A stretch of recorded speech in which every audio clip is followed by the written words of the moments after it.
Now, you went on a course a week or two ago, Yes. and you came back quite excited about the course as a whole because you're so intellectually curious. Thank but you. there was a particular concept which you talked about, TCF. That's right. No, TFC. TCF, treating customers Treating fairly. customers fairly. Right. Now, in South Africa, every concept has to be given a 3-letter abbreviation. Otherwise, it doesn't exist. But you wanted to follow up on this. That's right. I mean, this is something that's going to be having a huge impact on the financial services industry and insurance industry. And to talk more about that, about what is TCF, we have Lizette Erasmus. Now, he's the head of insurance services at Integrisure. Integrisure. She joins us for more on this discussion. Lizette, thank you so much. I'm very excited to have you here. Perhaps let's go back to basics. TCF, what exactly does that mean? It means treating customers fairly. It was initiated by the Financial Services Board. Now, this is not something new. You know, the first papers for comments were already released back in March 2010. So it's been coming for a very long time. Now, for companies like ourselves, which we feel that our company is client-centric, you operate with integrity around treating your customers, it's not something new or it's actually just an extension of what we've already been doing all the years. Mm.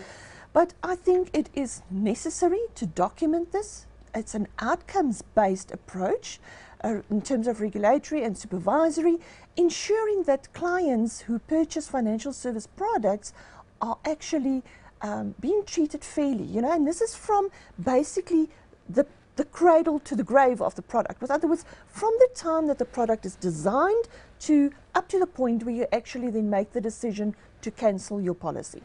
If we look at bringing this in, it must have been in response to certain aspects of the way people are being treated that are not fair.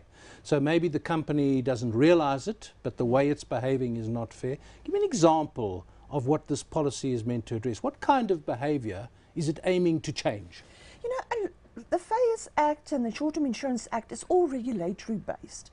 This is a morally based approach. It's an outcomes-based approach. I mean, with other words, if I would then sell a product to you, for instance, and this is insurance specifically. Short-term insurance specifically now, and this product was designed specifically for persons who would be partaking in 4x4 activities and going on courses, but you only have a sedan vehicle.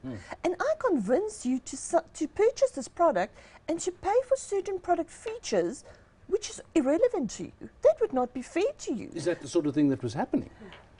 I'm sure that's why that was done. And you know, enabling clients to be treated fairly in terms of what communication they receive, what information, are your individual circumstances being taken into consideration? In other words, what is your need? What is your product need, your cover need? What is your financial situation? Can you actually afford the product?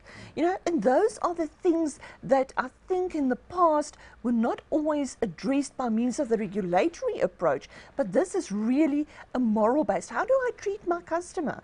And you know, helping him to make the correct financial decision for himself or herself. This sounds fantastic, but the implementation of treating customers fairly. And how do you measure it? Yeah, how do you measure what's fair? It's actually wonderful. It can be measured, and we've partook in the baseline studies, and the results were already published in December 2013. And they take into consideration things like your complaints register. How is your complaints process made available to the client? Is it transparent? What does your complaints entail? Your repudiation ratio in terms of claims that are not paid, what do they look like? What is your attrition rate? What is the reason for clients for leaving your organization? And those are actually things that are measurable in terms of reporting. If you by then, they can say, but clients are leaving due to their needs not being met. That's the majority of your cancellation reason. Or that they feel that they were unfairly treated at time of a claim. That is a clear indication, or a high attrition rate. You know, you're unable to retain clients, or that the product that you're selling to a specific target is not selling. Why? Is it because you're not targeting it at the right target market? Are there consequences though? And one thinks of these calls one gets, you know, you're walking in the street and the phone rings, have you got a minute, someone wants to sell you something, and you say no. It's a thankless task, sitting on the phone trying to sell people insurance. But they're under pressure to meet targets. Now they're under more pressure. They've got to take more care about selling that target and perhaps forego commission, whereas before they wouldn't. You know, they used to say all roads lead to Rome.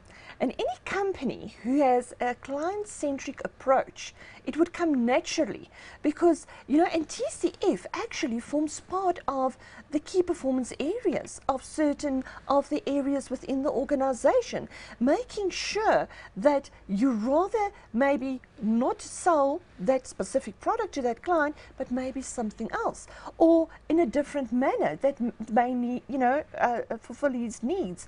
So it's basically making it the core of your company, and that every decision that you make at director, exco level, management level, that if you make a decision surrounding your organization, how does it affect your client? Is that effect that it's going to have on your client, is it fair towards the client? If you change a client's process, how's it going to affect the client? Is it fair? And that's the question you should keep on asking yourself with every interaction that you have with the consumer. Well, let's hope they do. Thanks to Lizette Erasmus. She's Head of Insurance Services at Integrisure.